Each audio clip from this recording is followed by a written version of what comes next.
Right, let me take you through just on a small review of this PDF ebook. It's a white paper. I wrote it in 2018. And the reason why I want to take you through it is because a lot of people, well, growing number of people are asking for copies online, parents. I remember in the UI Alumni Association WhatsApp group, I had several people who requested for copies, some of them not in Nigeria. I've had people come through Facebook and all that. But as I've said in the this update to the book, it's gotten me in 2018 when I wrote to the Ministry of Education. I want to give some background to why I wrote it. It has very greatly to do with the battle I was having with the mother of my kids when I went to report her repeatedly over a period of years when I was reporting her for domestic violence. And so the Domestic and Sexual Violence Response Team at the time, now called Domestic and Sexual Violence Agency, had given me a referral letter to the Social Welfare Office at I think it was Kosofel. So yes, and when we went there, the gentleman that was in charge, I don't want to mention the names, he got to a point because my ex-wife said I had withdrawn the kids from school and they were not in school at that time. He just gave this thing. I said he was going to arrange, I would be sued to court or something like that, that I wanted to destroy the lives of my kids, without asking me to explain why I had done it and what I was doing as an alternative, So those of you who know my story know this background. I'm not going to go into that. This book covers that story as well, about why I did what I did, and I do have several videos. Everything I'm talking about here, I will put the links in the description for this video you're watching now, so that you can actually get the full gist of why I took that decision. If I recall correctly, I think that was in 2015, so I withdrew them from school. Okay, all of them. They were on the same school that their mother was a staff in. She was working in a creche there, and it was with her friends who are the teachers were the ones doing all the nonsense that I took objection to after I complained bitterly, repeatedly, where they were just promoting the kids regardless of the performance, and nobody was checking anything. It was just my children. It was just generally these silly private schools. And for me, I'm a child of a teacher with a strong background. I know the kind of background I had, so I wasn't going to accept that, and I warned them. I remember having to literally just sell my car off to ridiculous, I think it was 80,000 naira. My what do you call this, Toyota Carina 2. I sold it off for 80,000 naira to pay school fees. This was before I moved to Cotonou, and it was something that was really traumatizing for me. And I paid the money only to find out that the school I paid for my kids to be attending, they were literally learning nothing, and the teachers were not committed to it, and they were just interested in promoting them to keep us paying. And what I'm saying here, I know that everyone listening to me who is in Nigeria knows it's true. The annoying thing is some parents are happy to have that than to ensure that their child can defend the results he's getting in school. That's why I have a lot of these children today who are just carrying pieces of paper around. They go to university and they cannot even function in the first year of university. For me, I wasn't going to accept that. So the first step for me was, well, I don't have money, I'm struggling, but I'm not going to be paying money to a group of people who are not going to give my children the education they need, or the schooling they need, because education is different from schooling. So I took that decision to pull them out, and I began to try and tutor them at home. I would come in from Cotonou, I'll spend extra months, and I'll be trying to teach them. It wasn't easy, because I wasn't making money, not as well as I'm making money now. Things were really tough for me then. This was, as I said, 2014. Okay, even 2015 was when I pulled them out, but in 2014 I was battling to kind of see if I could help them with their academics, and then certain things made me realize it was a waste of time, that I had to just take them out first to minimize the damage. Just a quick example. The children, one day I was teaching them, and they were arguing with me that 9 times 7 was 60 and not 63. And I told them, I said, before you were born, I've been doing 9 times 7, and it is 63. And they said, no. And I said, why could these children be arguing so emphatically? I said, okay, you tell me why it's 60. And they went and brought their exercise books. At the back, the schools would print. This was the exercise book printed and sold to us by the school. At the back of the exercise book was the multiplication table, and in the multiplication table, 9 times 7 was 60. And these kids had been attending that school for several years. It was crazy to see that, because my first son had actually been promoted to the second year He had passed the exam, the common entrance, and I had tested him with the mathematics question paper, and he couldn't even answer the objective questions. He could not relate to it, even number one. And I said, how can you have passed about 2 weeks before I arrived and you cannot answer the questions? This is madness. So I took him to the school, and long story short, what I found out was that even the principal was saying, you are the first parent I've seen who is complaining that his child is getting promoted. I said, he's passing exams. And I said, if my child passed, that's okay. If you are passing my child, I have a problem with that, because it's not in his best interest. So anyway, that was it. I just, and I have a paper in which I showed a picture of the back of that exercise book that had that 1970-60. I wrote a paper on that. All of those things, I'll put links in the description box to this video, so you understand. So my goal was, I would rather not have them in the school system at all, than to have them in a school system that is messed up like that. That's going to damage their ability to learn, because then they develop an entitlement mentality where they think they should pass regardless of their performance. You understand? Then the people I was going to for help, like I said, the social welfare people, the man didn't want to hear that, so I had to write a letter to the Ministry of Youth and Social Development, the permanent secretary. I copied the I can't remember, there was a commission, someone, permanent secretary, and someone, I can't remember, maybe the commissioner for youth and social development or so. So anyway, I got invited, and I to speak to them. They had a meeting with me. They were very interested. Oh, by the way, when I wrote that letter initially, I didn't get a response, but I also went to the DSVRT's coordinator, Mrs. Vivo, and I asked her opinion that this is why I'm doing what I'm doing. And she said, okay, well, you have a right, because if they're not doing well, then. But she was saying, okay, why don't move them to another school? And I said, I had a meeting with one lady as well. She was a director, I don't want to mention names, but a director. And she told me, okay, she understood what I was saying, but this is Nigeria, you can't pull your kids out like that. I said, well, I will, and I will not put them back until I see a school that's not going to damage their learning ability. So then she suggested the technical school. I went there, and one fool of a teacher was telling me, don't worry, if you see, I will help your child, even if he doesn't qualify, we'll talk, you give me something, I will arrange for him to get here. And I said, no. I didn't say anything to him. I said, this child is not going to this place. These people are sick in the head. They don't understand that I'm not interested in saying that my child is in school. I want my child is in school. I want my child to be in school and be learning for real, so that when he finishes, I know he really knows what he learned. They didn't understand that, because many parents are like that, the quick fix mentality. So again, I put them as well, and then the struggle continued. Some parents, when I reported me, and I don't know who it was, and ministry called me and said they had that my kids were not in school, and I put my kids out. That did I know it was against the law and blah blah. I said, invite me to your office. They said they wanted to see me. I went there, had a meeting with them, and the woman said, okay, I understand your sentiments now, but please do this. I said, madam, until I see a school that will give my children the proper evaluation for the learning and make sure that they are made to meet the standard, I'm not putting them in school. I'd rather let them go and learn skills. So we began to do vocational skills of all kinds. That's why my children are multi-skilled. But the girls, I made them at a point, I got them a place where they could learn hairstyling. But I think halfway through that, I had another encounter with that same lady, the commissioner. I think it was the permanent secretary that arranged for me to come and have a meeting based on my paper, because this other man said they would take me to court if I didn't get them back into the school system, the social welfare man. And I was saying, no, I don't want that. So I wanted the ministry to tell him to get off my case, because he could not force me to do something that was not in the best interest of my kids. So that got to him. They now read my paper and then said they should meet with me, and said they wanted to ask me if maybe the ideas they took minutes, in that meeting, and they were saying that, okay, other parents, they had a parents forum, and they want other parents to do what I was doing, because that's going to kind of help the children in school. This is public school. So she then told me that I could try the public school system, because they would always test the children. So it wasn't a case of the parent dictating. And I said, okay, if that's the case, let me find out.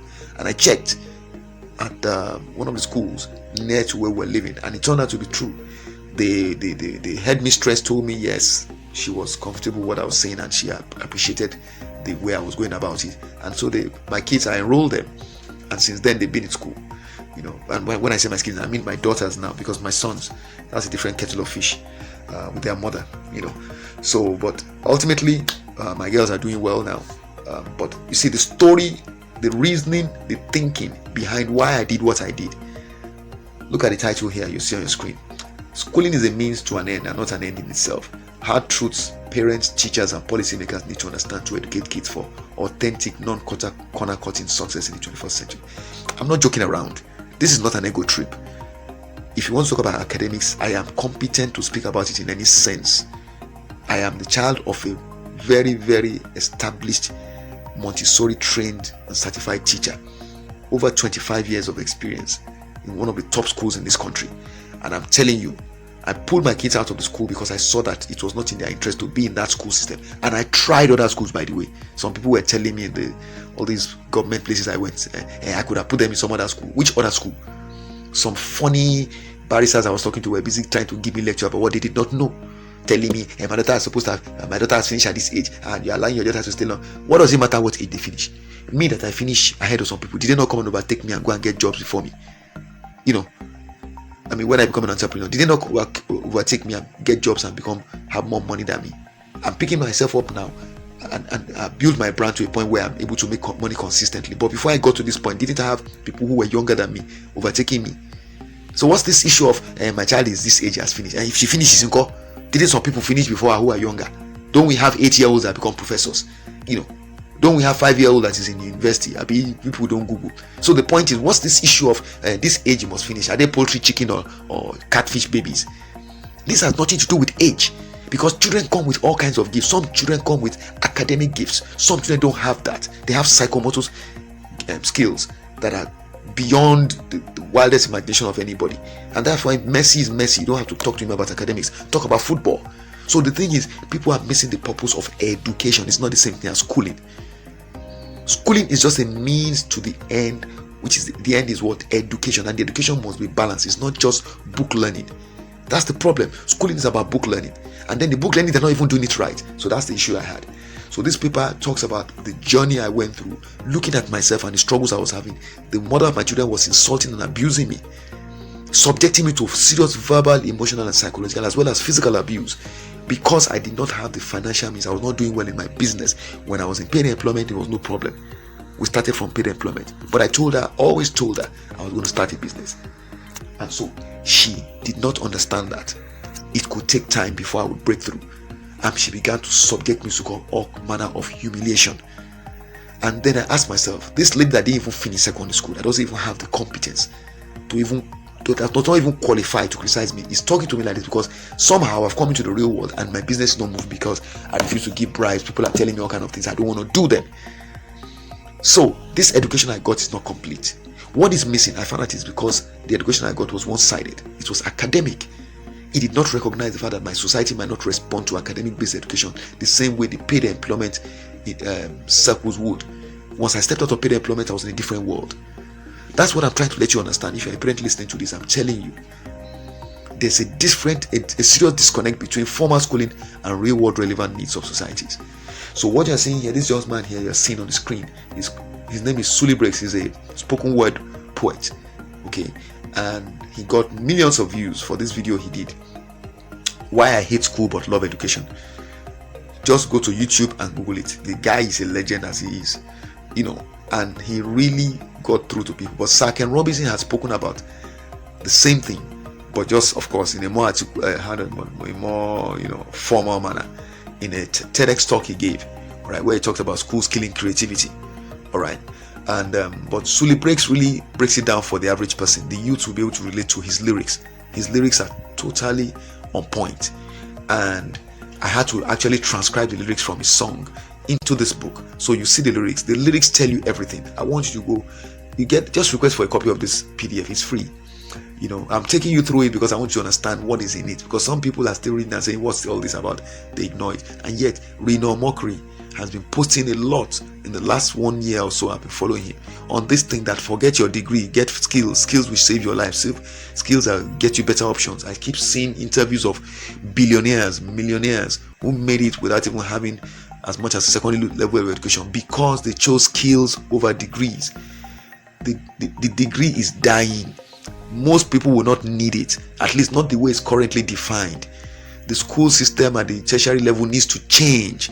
The university professors and lecturers need to change their approach. They need to offer something that's more real world relevant, and they are not doing that. But they still want people to come and pay all those crazy sums of money. It doesn't make sense. That is my message. That's why I wrote this. Look, Kiyosaki has been screaming for more than 2 decades. I bought this book, Why A students work for C students and B students work for the government. Rich Dad Guide to Financial Education for Parents. What he said in here has to do with the school system. But I only bought this book, I think, in 2018 or so, or 2017. Okay. I bought his book, Rich Dad Poor Dad and Rich Kid Smart Kid. And if you want to be rich and happy, don't go to school. I bought those way back in year 2000, and I read them and they changed my life. Those are some of the things that motivated me to actually leave paid employment. I knew that the education I got was not enough, but I didn't know how bad it was until I stepped out as an entrepreneur. And I'm telling you, you don't want your child to come up with that kind of one-dimensional view of life. Go to school, get a job. It doesn't work anymore. And our youths, they know it today. That's why they don't take school serious. They'll go and buy the results, then they go and focus on getting a skill. And most of them want to go into music and entertainment, but there are options they don't know. I'm trying to say that give your children a balanced education. Let the child get school-based education, but also let the child get vocational skills-based education. Let the child study the child. Let him or her show you what area of endeavor he or she has a passion for by way of vocational skills. Every child has a gift. It may not be the conventional vocational skill, it may be something else, but you've got to find out what it is. Then help that child to get schooling along the lines that will support the development of that talent or passion or skill. That's the way you do it. So this paper covers all of that. You'll see I talk about the German economy, how the Germans have one of the lowest youth unemployment rates in the world, and why how they actually emphasize that vocational skills based education should be put on the same level as degree based education. So you find out that over there, in fact, from when you finish about primary school, you are introduced to trade skills. It's a culture there. The same thing in Asia. They emphasize trade. In fact, before you start seeing people walking around claiming they are graduate, you see a lot of people from trade schools, and that's why the economies work. You don't look, once you have skills, you can feed yourself. It's not like you're not applying for a job. A person that has trade skills can go. I mean, a welder, a plumber, think of it. They can just start out, just set up their own outfit and start working straight away and start providing services and solutions. But the person who has a degree, most times you study sociology, psychology, philosophy, you start looking for jobs, man. And where do you get jobs in Africa? When you study sociology, philosophy, psychology, how many people can employ you? What options do you have? They're limited. Yet the school system will sell it to you. You spend 4 years there, then you come out and you go and start learning a 6-month vocational skill from somebody that didn't finish primary school. That's the reality in Nigeria. That doesn't make any sense. So that's what this book is about. It's not an ego trip, like I said. I wrote it because I was trying to articulate my reasons for pulling my kids out of school and taking them through vocational skills-based education. My daughters are hairstylists today. They earn income from it competently. The older girl leads, the younger girl follows. And it's just a matter of time. There's a 3-year difference between the two girls. But believe me, it was a battle, a tug of war to prevent the mother from sabotaging us. She did so many things. I do not understand how a mother can not see. Just because of the hatred you have for the father of the children, you are attacking what he's doing that will benefit the kids and benefit you. It makes no sense, but she did it. We had to change shops 3 times, but ultimately the Yorubas say, Adaniloro Fagbara Koni, your tormentor teaches you to be strong. She was effectively helping us, because at the end of the day, with the battle I did with the children, the first year we're going to Mushin from Bega, second year we're going to Ikeja, third, by the end of second year we moved to a closer place at Sabo in the Bega area, closer home, closer to the school. And the children finished. They really got to a point they were already working and handling customers in their shop where they were working with their boss. I have videos of them. Today we've done a seminar in Ikeja. We partnered with a lady who has a shop, unique Saloon or so at Anifowoshe in Ikeja, and it was a beautiful outing. We trained people. They trained people anyway. I was just there recording the videos. My girls are competent, so today they have confidence and they've gone on to even get other skills. They make confectionery. They know how to do many things I taught them. My point is that in addition to that, now they are back in the school system and they are doing well. So the Yoruba say Karo Shomodi, Karo di Mosho, Kidisha Makbofu. In other words, whether you tie the wrapper around your waist or you tie your waist around the wrapper, so long as you're not naked, that's what matters. Because the schooling thing you're talking about, some people, Cosmas Maduka, the CEO of Coscharis, I mean, that man is a multi-millionaire. He didn't have more than a primary school education Till today, he hasn't gotten a university degree. He doesn't need it. Richard Branson does not have a university degree. He's one of the richest people in the world.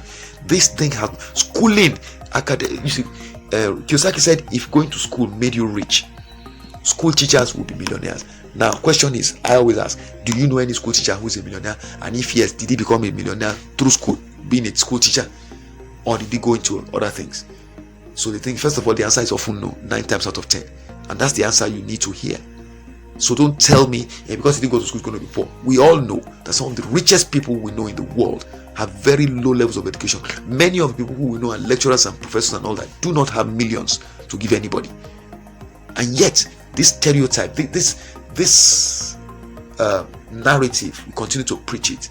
School, as if when you go to school, the whole thing is ended. Then you finish school and find out that you are poor.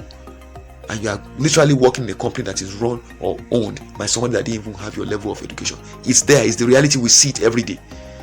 So, to me, I think homeschooling is a smarter option than if you're going to let your child go to a conventional school. Do it with intelligence. Introduce your child to vocational skills. Now, to the House of Reps last year, 2021, they passed a bill making it compulsory for every child that goes through secondary level of education to choose a skill he or she will learn and gain a credit in before she can be allowed to graduate from secondary school. They said, and it was one bill from the House of Reps from Kwara State, I think it was Kwara State, yes, who raised the bill, and he said they were tired of hearing that people finish school and not get jobs. He said the sooner you finish secondary school and you know that you already have a skill that can feed you, the better for you, because then nobody's going to give you the jobs are not enough to go around everybody. So they passed that bill. It's law now. Lagos State has begun implementing it. Last year, my daughter, when she finished her first year in secondary school, she went to attend the program. I even was the one that was taking her there each day for about a week. Then we went to the closing ceremony. I told you. We had the commissioner arranged everything, and they learned adire making, and they also learned. She learned adire making. Then when she saw that she had spare time, she also learned. Because her own learning skills had been greatly accelerated, so compared to the other students, she was grabbing it fast. So she finished the adire thing and then joined the people that are doing liquid soap making, and she learned a lot, and then subsequently, she's gone on to do so many other things. The point I'm making is that the child who is able to learn like that today has already has a foundation that's going to enable her to sustain herself. No matter where she is, she cannot go hungry. Now, by the time she's going to finish secondary school, nobody's going to be telling her she can't graduate, because already she has the vocational skills angle. She has that one. She's clued up. She has a part down. But other children are just struggling. Some parents have not even allowed their children to attend vocational skills training yet. That is what needs to happen, because the jobs are not there. Reno Mokri keeps screaming it. Programming is a vocational skill. Coding is a skill you can adopt. Anybody can adopt coding. And there was just a coding festival that happened recently.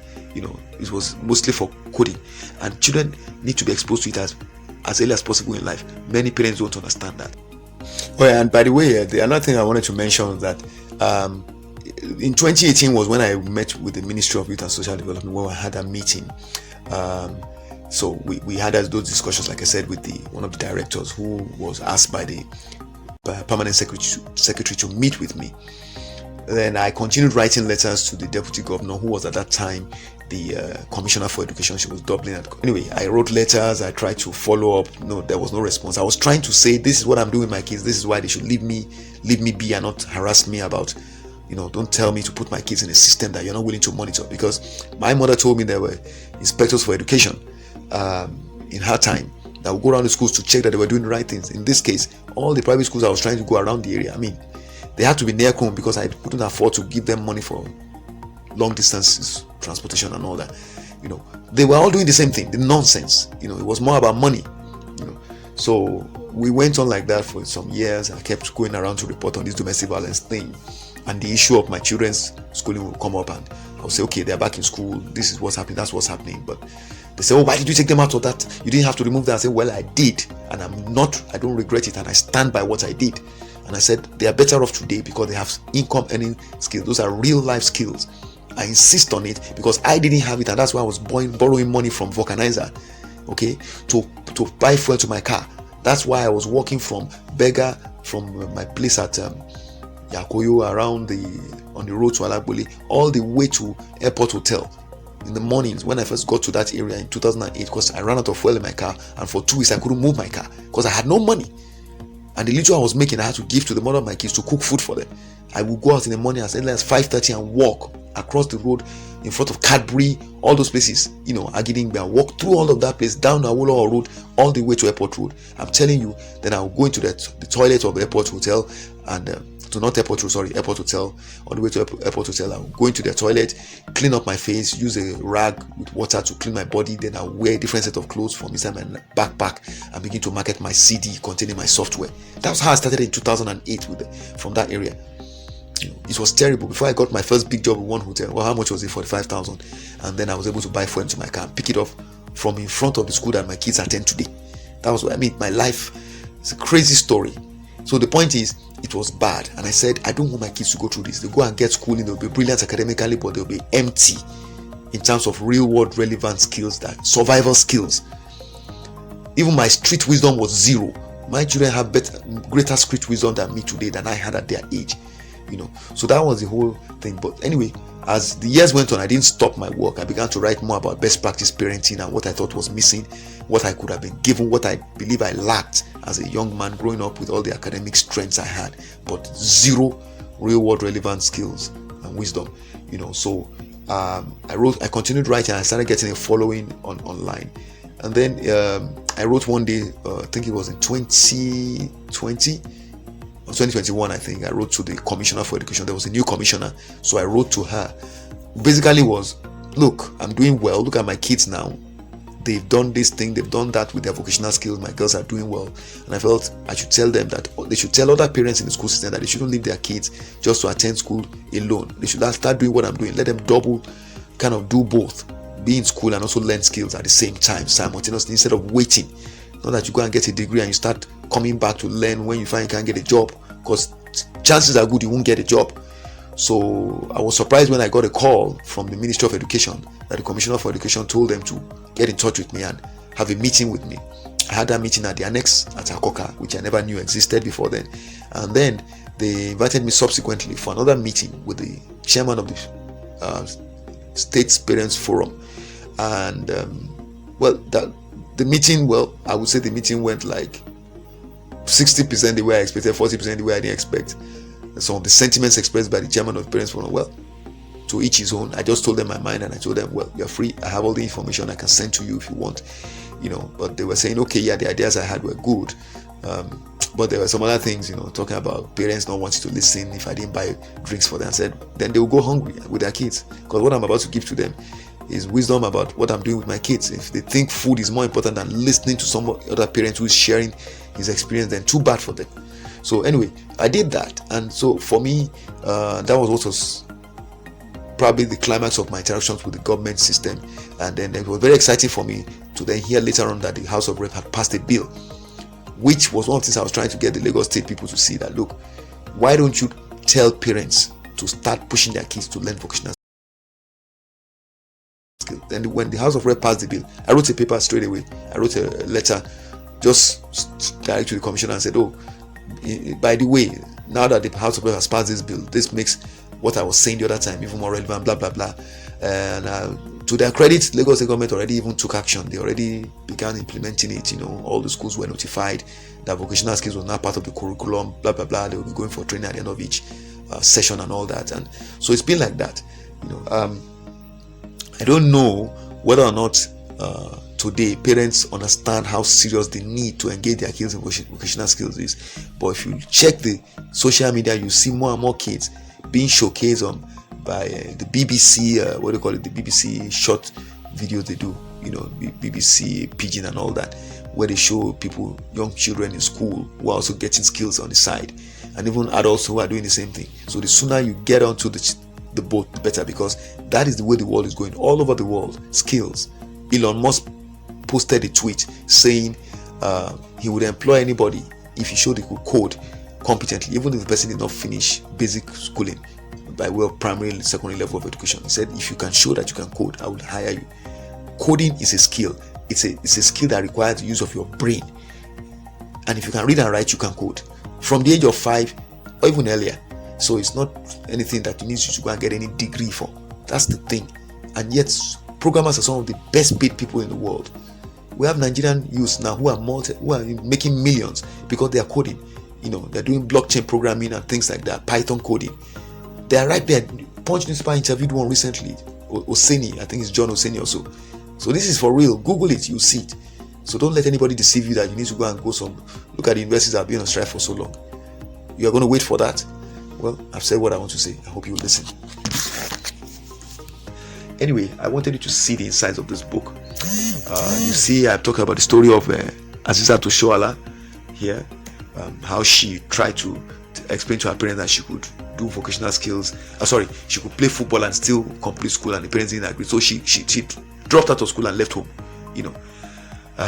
There's so many stories like that. There's Bamdilo Balusi, the young man that was making $5,000 per month as a teenage writer, for Chinese and other companies that needed write-ups for their marketing online, and he was just this guy who was struggling, dropped out of school because his father died when they were very young, so there's many things this paper talks about. I just articulated it because I wanted to show that man who was trying to force me to put my children back in school without listening to my reason for taking them out of school, because the narcissistic mother of my kids just wanted to see if she could twist the narrative about her abuse on me to something else. So she diverted the attention for a few days. We went back again to the subject of her abuse. Though I didn't get anything out of them, they couldn't really help me because like I said, I keep telling people about this woman power thing. Once it's vocational, once it's domestic violence, the woman just has to open her mouth, and if you're not careful, you're going to be the one that would end up being the accused. But luckily for me, I had enough evidence that helped me. You can see on this page here, everybody isn't a lawyer or doctor. Teach kids it's okay to work with your hands. You can be a woodwork specialist. There are so many other options apart from getting a degree. And believe me, the university degree is dying.